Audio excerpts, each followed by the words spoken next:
I think the essence of what we're trying to achieve is simple and fundamental, and that is to prepare young people for employment and for career paths in the creative industries, and to make sure that they're creative, free-thinking, problem-solving individuals.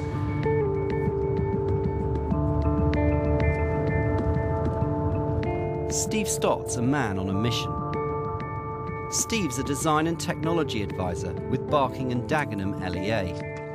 He's about to do some innovative work with a group of D&T's most challenging students, helping them produce some designs with a difference.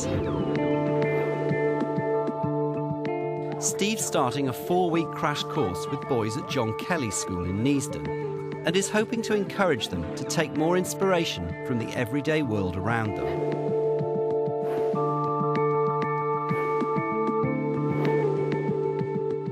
Steve will be team teaching with John Kelly staff, Head of Department Alan Patterson and Year 9 teacher Kelvin Jones, and to prepare them, he's brought them over to Barking for an inset session with local teachers.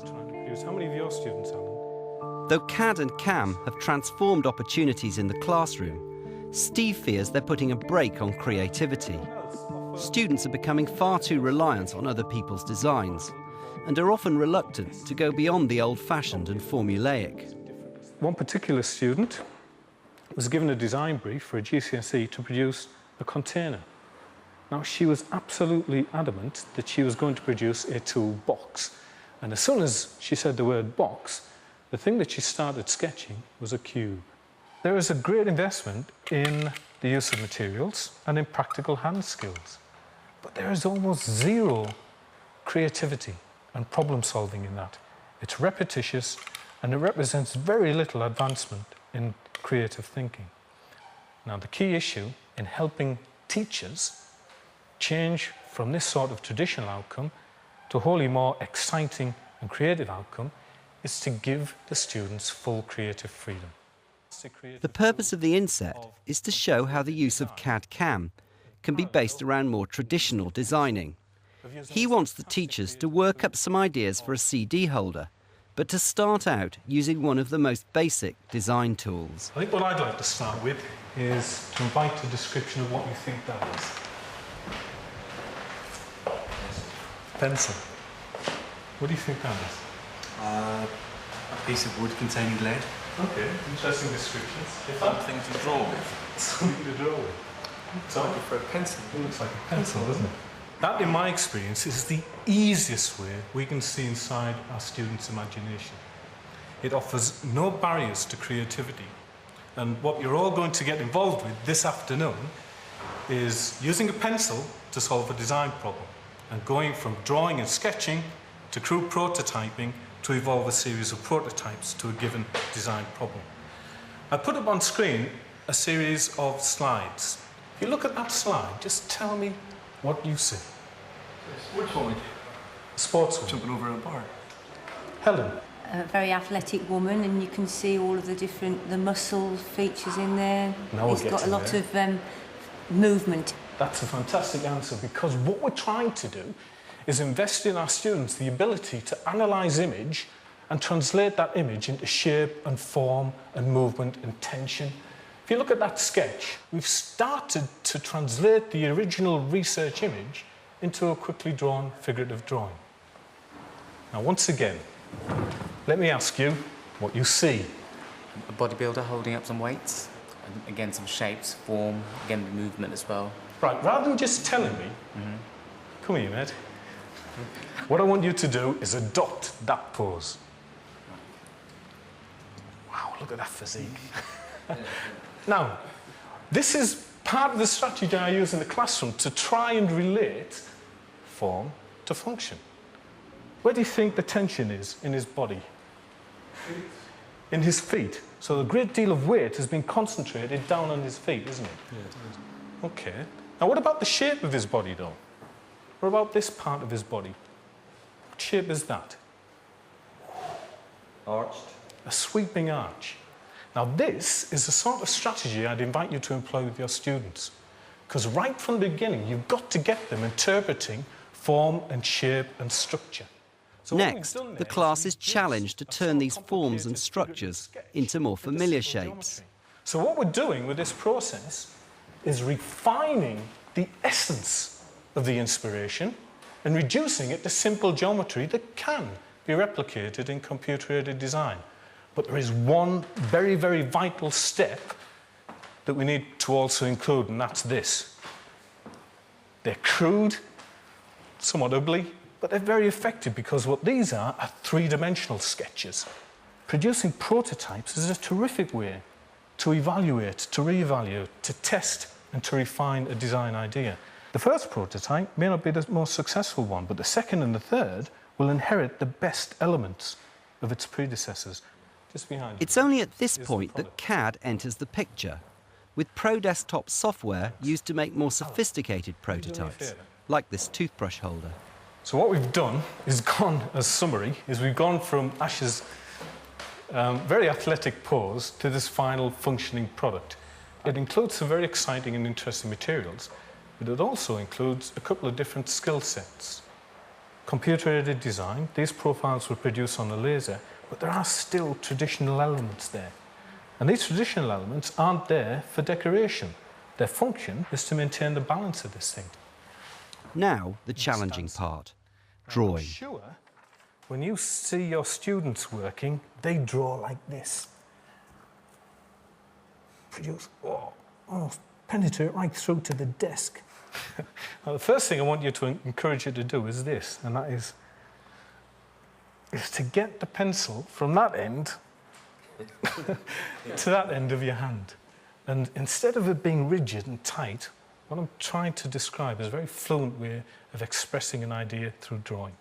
When I look at that, the last thing I see is the human figure. What I see is an amalgam of circles and ovals and shapes and curves and arches. And that's what I'm trying to recreate. So, the first thing I'm going to do is simply put in an idea for the shape of a head. How many lines am I creating here? Many. Many, many lines. Now, the reason for that, first of all, you see how my hand is moving in that circular direction. I only really put some pressure on the paper when I'm confident I've got the right shape. Now, I'm going to deconstruct this figure into a simple oval. So her main torso is a simple oval like that. And what I'm starting to do already is recognize sweeping arches and curves where one element of the figure joins another. But all the time, simple, flowing movements of the pencil to produce very simple lines. And you can see when I'm doing this, I'm recognizing shapes within shapes, flowing curves and arcs that are coming around here. And I'm not bothering to draw in every detail of her hands and her fingers. All we're after here is the essence of this shape, because ultimately this is going to become a much refined shape. So that's probably as far as I need to take this drawing. So the next step from that is the intellectual journey the student needs to take to get from something relatively complicated and figurative into something that's simple geometry. And that's your task now. In schools, this is the first lesson in a 4-week module. Today, these mature students will just get a feel for the process.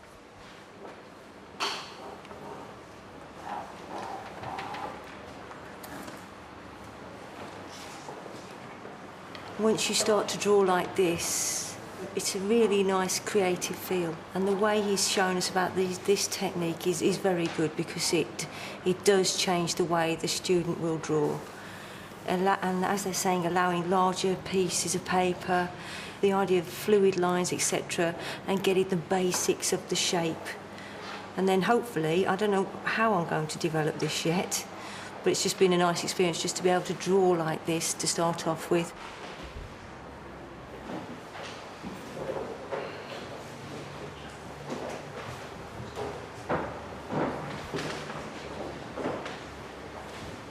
The problem that your students will have is in interpreting the inspiration and relating it to simple geometry.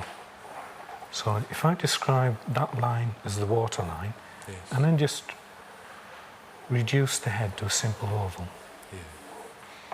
and then the arm to a sweeping arc like that. Right. So using nothing more than simple geometry, what I've done is captured not the figurative image of the inspiration, but the essence of the movement in that, and reduced it down to simple geometry. Now, the design brief you've had was for desktop storage, for CD holders, Okay. floppy disk holders. Yeah. But let's just think about that. Yeah. Although this guy could be swimming for his own amusement, he's actually in a race, isn't he? Yes. Okay, so if he's in a race, there's going to be more than one of him. So if I draw that shape, and then repeat it.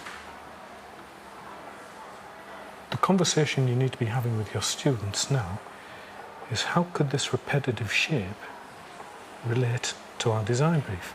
How can that become storage for a floppy disk or CD holder or books or paper? What immediately springs to my mind is that. Yeah, the CD holder.